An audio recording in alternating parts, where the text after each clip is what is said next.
what would it be? Being independent, because I can't, there's so much I can't do by myself. I can't get dressed by myself. I can't eat food by myself. I can't cut stuff. Yeah, but we don't even think about that. Yeah. How you can't cut. No. And for a girl, what's it like in terms of, like, your hair? About... I can't, you know, if I wake up in the morning and everybody's gone to work and my hair's just in my face, I can't pull it back. I have to leave it until somebody can get it for me. And what is it that you hate, that you have to have this kind of assistance? It's hard. I mean, I got these shoelaces that are elastic so that they just slip, my shoes slip on and off. Oh, okay. But, I mean, it was, you know, being 20 and asking somebody to tie your shoe was just like, it was hard. I was just like, I never thought I would have to do that. And what do you feel in terms of people that they would look at you funny? Yeah, well... You're so beautiful. You know, just kids especially. My boyfriend has a little sister. Even the little boy that's back there, just their first reaction is, ew, what happened to you? Mm. And I mean, I know they're kids, but even people look, you know? And I read where you said that you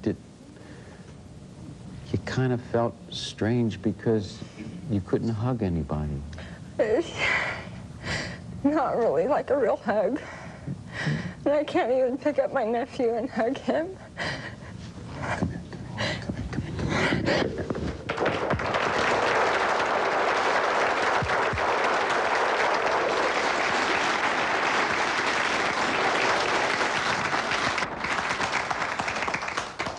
You better find out how this happened, I guess, in order to understand exactly what you're going through, Melissa. You were in a car with your boyfriend.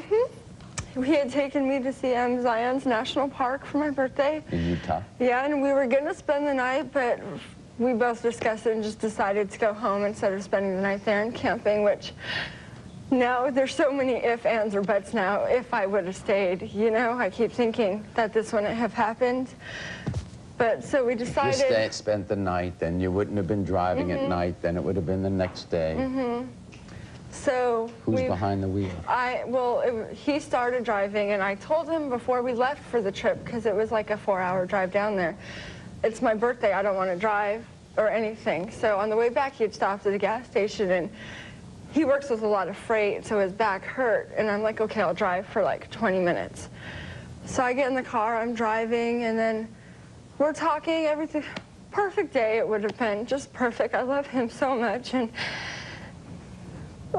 I guess I looked at him to say something, and the car started going off to the left, and so I'd turned the wheel to get back on, and it just went out of control. And the first roll, we rolled, and then after that, my arm fell out the window, and then we rolled again, and that's when it had crushed it.